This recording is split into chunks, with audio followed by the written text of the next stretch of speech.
Hi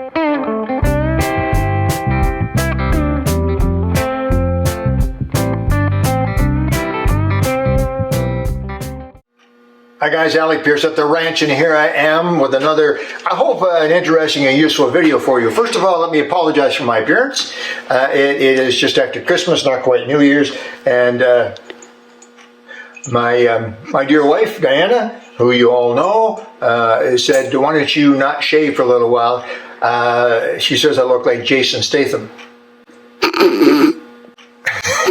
Anyway, I'll be shaving very soon, don't worry.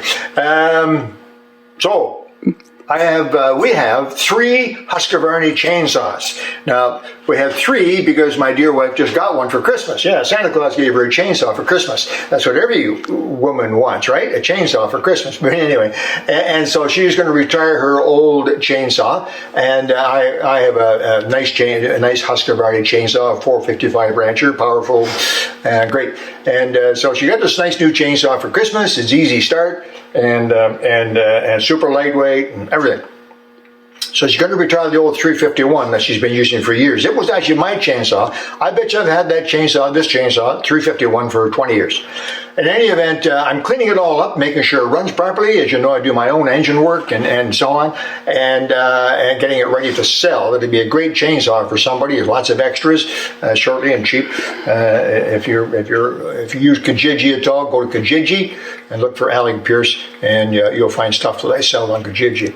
However, I ran into a little issue with this Husqvarna chainsaw, and it has actually been a little bit of a problem ongoing. And I've looked at it and fixed it a couple of times, but it continues. And so today, when I was fixing it, it reared its ugly head again. And this time, I could not get it fixed easily, so I decided to solve the problem once and for all. And simply put, the problem is that I couldn't shut it off. That is, you start the chainsaw, you pull the choke, and the red start-stop button. There could be lots of pictures of this video. Turns the saw on, and you start the chainsaw, and off you go. You want to shut the chainsaw off. You simply push with your thumb, quickly push down the little red start-stop button, and the machine stops. Okay? Wasn't doing that. Now, if you look on YouTube, you'll find a dozen videos that talk about Husqvarna chainsaw won't stop, chainsaw won't stop, whatever. But they all have to do with the switch. Every one of those videos I found has to do with the switch. Now, I'm the first to admit that the switch can be an issue. It's an odd little switch, and it can be a little bit tricky. It takes a couple of tries to figure out how to get it on, get it off, and so on. But there's lots of videos about that, and it's simple. This wasn't the problem. Pardon me. I know that the switch is working just fine on this chainsaw. The switch is working just fine.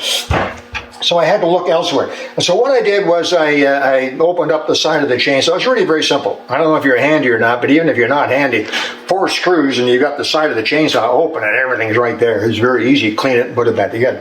But I opened it up, took a look inside, and what I discovered is, of course, the flywheel spins around. Can you come in a bit closer? Can you see here, sweetheart? Underneath this side cover, which is actually the recoil side cover, these are the cogs that catch the spring-loaded recoil. The flywheel spins and it starts, right? So this is the flywheel. Don't remove the flywheel if you don't need to. It's a bit of a nuisance, and there's nothing in there really that you can fix easily unless it becomes very serious. But also part of this mechanism is the ignition coil. Now the ignition coil sits right here. This is the ignition coil. You can tell it's the ignition coil because there's a spark plug wire on it. And the ignition coil sits right down in there, just like that. Just a fraction of an inch is actually a proper measurement away from the edge of the flywheel. In the edge of the flywheel, there's 2 magnets. And as they spin around, the magnets energize the ignition coil, send the spark to the spark plug, and away we go. Okay, that's just great. Now, the way that you shut these saws off is very simple. There's a wire that runs some ground. That's the black wire right here. It goes underneath one of those screws, just sits under the screw, and it runs up to the switch. And then there's a blue wire, and it also runs up to the switch. You can see it here. The blue wire clips right onto that little fitting right there, just clips on.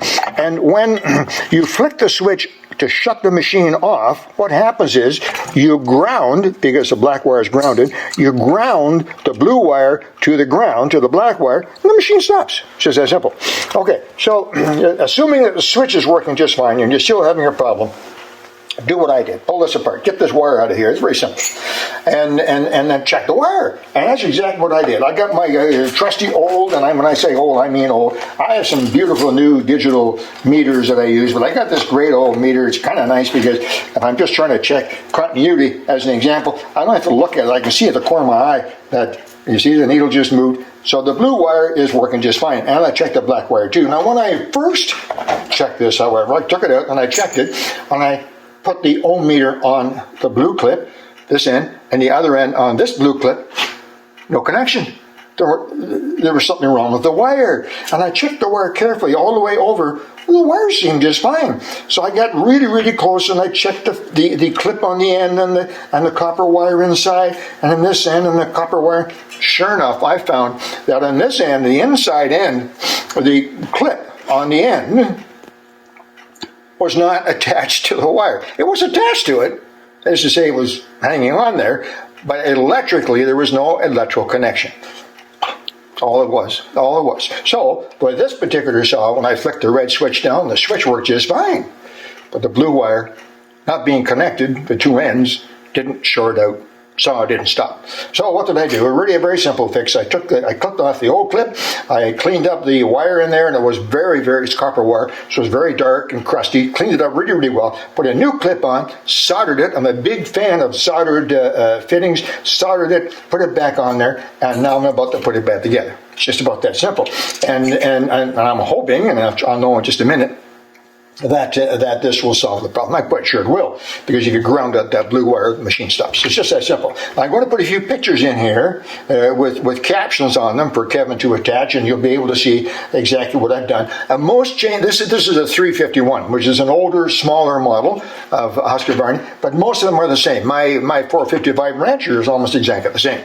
So you'll find it may not be identical, but be very, very close. And that just may be an issue for you.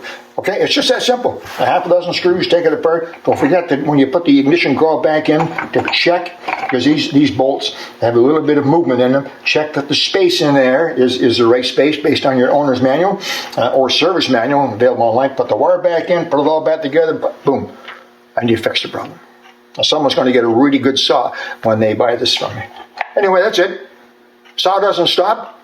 It may not be the switch. It could be the wire. And I have not been able to see any information or a YouTube video about that particular problem. Maybe that was useful for you. Okay, that's it. Got to get the saw running. Alec Peirce at the ranch. Talk to you soon.